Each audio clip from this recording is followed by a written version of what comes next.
Après le JT des régions, Louis sera dans l'objectif du grand photographe Reza, et ce à l'occasion des 125 ans de la prestigieuse revue National Geographic. On compte sur vous, à tout de suite.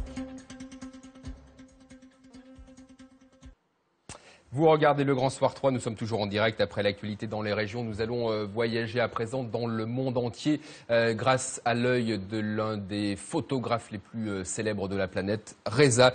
Bonsoir Reza, merci d'être avec nous pour parler entre autres des 125 ans du magazine National Geographic pour lequel vous collaborez depuis une vingtaine d'années. Vous êtes l'un des photoreporters les plus célèbres, je le disais, vous avez couvert d'innombrables conflits. Une réaction tout d'abord, s'il vous plaît, à la mort, au décès, à l'assassinat, comme a dit François Hollande, de notre consoeur Camille Lepage. Vous l'aviez croisée? Camille, je l'avais croisée plusieurs fois et je suis très triste par cette nouvelle, mais je sais que ça montre un peu le danger qui existe pour tous ceux qui font ce métier. C'est un métier très dangereux et de plus en plus, nous perdons beaucoup de collègues. Et Camille, c'est le dernier et j'ai une grande pensée pour sa famille et les siennes par rapport à ce qui s'est passé. Camille Lepage qui a donc trouvé la mort en Centrafrique. Vous photographiez, Reza, la guerre, mais aussi la paix. Vous êtes impliqué dans de nombreuses ONG, associations, actions humanitaires. Les deux sont indissociables pour vous? Dans ce qui est mon cas, le photojournalisme et le travail humanitaire que j'ai fait, qui est un travail humanitaire plutôt donner la parole à tous les gens qui souffrent, à tous les gens qui ont une histoire à raconter, les deux, ça devient la même chose. C'est-à-dire, quelque part, c'est moi qui explique le monde et après, je forme les autres et j'aide leur donnant le matériel, que ce soit dans les banlieues parisiennes ou le Toulouse ou d'autres, ou Sicile, ou dans les camps de réfugiés. Et c'est quelque part de donner la parole et la possibilité aux autres de raconter leurs histoires. Ou en Afghanistan, un pays que vous connaissez très bien.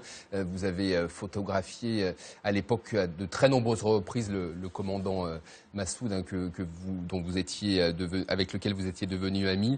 L'Afghanistan, un pays qui vous tient à cœur, c'est là où vous avez créé une association. On va voir une photo d'enfants qui tiennent dans leurs mains le magazine de photos que vous avez créé en 2002. C'est une fenêtre sur le monde pour ces enfants afghans? En plus de tout le travail de formation, j'ai créé aussi ce magazine gratuit qui est distribué à travers mon association Naïna pour les enfants dans les orphelinats et dans d'autres endroits où les enfants n'ont pas le moyen de voir quelque chose imprimé. Et ce magazine Parvoz, ça veut dire l'envol, c'est quelque part donner aussi un envol à la pensée et réflexion des enfants dans ce pays de guerre. Alors, c'est la photo qu'on a vue avec les enfants afghans, on la retrouve évidemment dans ces albums, trois grands beaux albums, trois grands beaux livres pour les 125 ans de National Geographic. Il y a eu une sélection incroyable parce que le fonds photographique de National Geographic, c'est combien? 11 millions de photos. Il y en a 1 millier sélectionnés. C'est quoi? C'est une photographie de la planète? En réalité, c'est 3 volumes de travail. Je crois que c'est un vrai trésor de photographie. Ce n'est pas parce que je travaille pour National Geographic, mais le Taschen a fait un travail magnifique en réunissant sur ces 3 volumes le 125 ans de travail qui trace quelque part l'histoire de l'humanité dans ces 125 ans, surtout vu par le National Geographic qu'ils ont arrivé à vraiment aller au profond de l'histoire de l'humanité dans l'ensemble de leur travail visuel et qu'il n'y a pas d'autre fond, à mon avis, qui pourrait vraiment montrer autant de variété de l'histoire de l'humanité que le National Geographic. Les 125 ans de National Geographic mis en image dans ces 3 beaux livres par la maison d'édition Taschen. Alors, il faut aimer la photo, il faut être costaud aussi, parce que je les ai soulevés, 17 kilos les trois beaux livres. J'en reviens à votre travail sur le terrain avec les enfants. On a vu des enfants dans les camps syriens avec des appareils photo. C'est important pour vous de les former à la photographie, d'en faire des reporters de leur propre histoire dans ces camps de réfugiés? Ce que je crois, c'est le pouvoir de l'image. Aujourd'hui, la photographie, c'est un langage universel et que c'est le meilleur moyen de communiquer avec les gens du monde.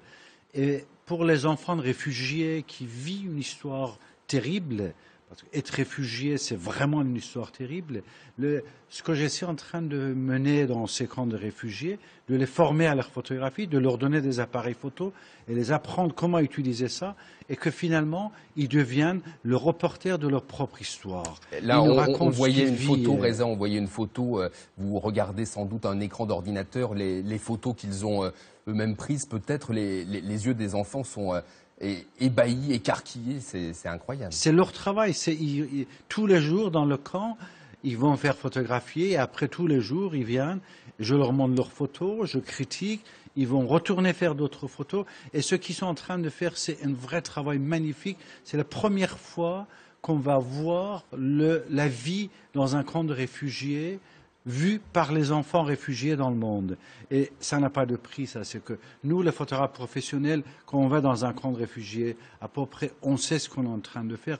Mais donner cette possibilité aux enfants réfugiés pour raconter leur propre histoire, c'est ça que je suis en train de mener dans le monde. Et c'est le début d'un travail de 5 ans que j'ai commencé à faire.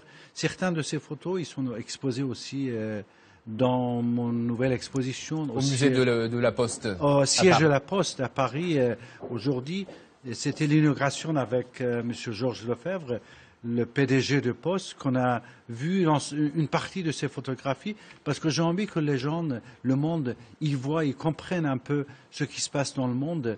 Et ce que j'expliquais aussi, justement pour des gens de Poste, en disant que vous ne vous rendez pas compte le privilège que vous avez de vivre dans ce pays.